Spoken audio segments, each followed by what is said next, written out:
नमस्कार दोस्तों। आज हम बात करेंगे काउंसिल ऑफ मिनिस्टर के बारे में। देखिए, दो प्रकार के काउंसिल ऑफ मिनिस्टर होता है। एक होता है सेंट्रल काउंसिल ऑफ मिनिस्टर और दूसरा होता है state council of minister. Central council of minister जो इंडिया की बड़े लेवल पे, लार्ज लेवल पे काम करता है, उसको सेंट्रल काउंसिल ऑफ मिनिस्टर बोला जाता है, जो पीएम के साथ रहते हैं। और स्टेट काउंसिल ऑफ मिनिस्टर जो सीएम के साथ रहते हैं, वो होता है स्टेट काउंसिल ऑफ मिनिस्टर। अब देखिए, सेंट्रल काउंसिल ऑफ मिनिस्टर, उसका जो हेड होता है वो प्राइम मिनिस्टर खुद होता है। और स्टेट काउंसिल ऑफ मिनिस्टर, उसमें सीएम होता है उसका हेड।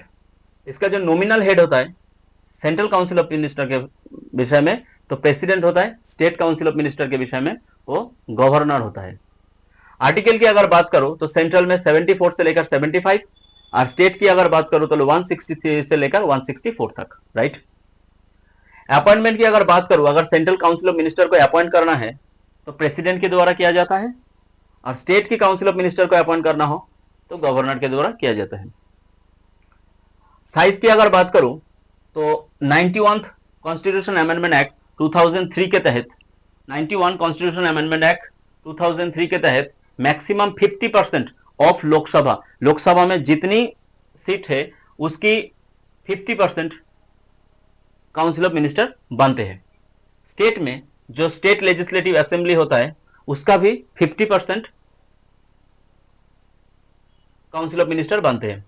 लेकिन जिस स्टेट में सीट कम होता है उसके लिए मिनिमम 12 मेंबर लिया जाता है। जैसे कि गोवा, अगर मैं गोवा की बात करूं, उसका सीट 40 है तो उसका 50% मतलब 6 होता है, लेकिन उसमें 12 मेंबर लिया जाता है। रिमूवल की अगर बात करूं, अगर सेंट्रल काउंसिल ऑफ मिनिस्टर अगर उसकी मेजोरिटी हट जाए, मैंने जितना मतलब जितनी मेजोरिटी होना चाहिए उससे अगर कम हो जाए तो वो रिमूव हो जाते हैं। स्टेट में भी सेम होता है। ऑर्डिनेंस की अगर बात करूं, अगर काउंसिल ऑफ मिनिस्टर ने प्रेसिडेंट को ऑर्डिनेंस जारी करने के लिए एडवाइस दिया तो प्रेसिडेंट आर्टिकल नंबर 123 के तहत ऑर्डिनेंस पास करते हैं।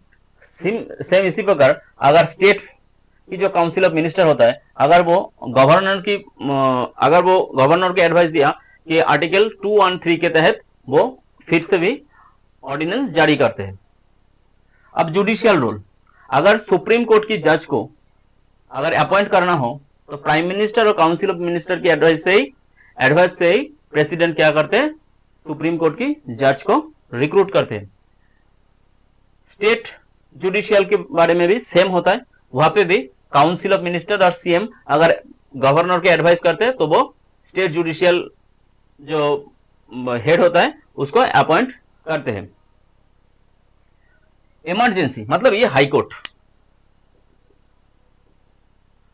तो देखिए, इमरजेंसी पावर, जब कोई फाइनेंशियल इशू हो जाए या नेशनल इशू हो जाए तब union council of minister become more powerful during the national और फाइनेंशियल इमरजेंसी। मतलब फाइनेंशियल इमरजेंसी हो या नेशनल कोई इमरजेंसी बन जाए तो ये जो सेंट्रल काउंसिल ऑफ मिनिस्टर होता है ये मोर पावरफुल हो जाता है। लेकिन जब स्टेट की बात आता है तो वो डिसमिस्ड।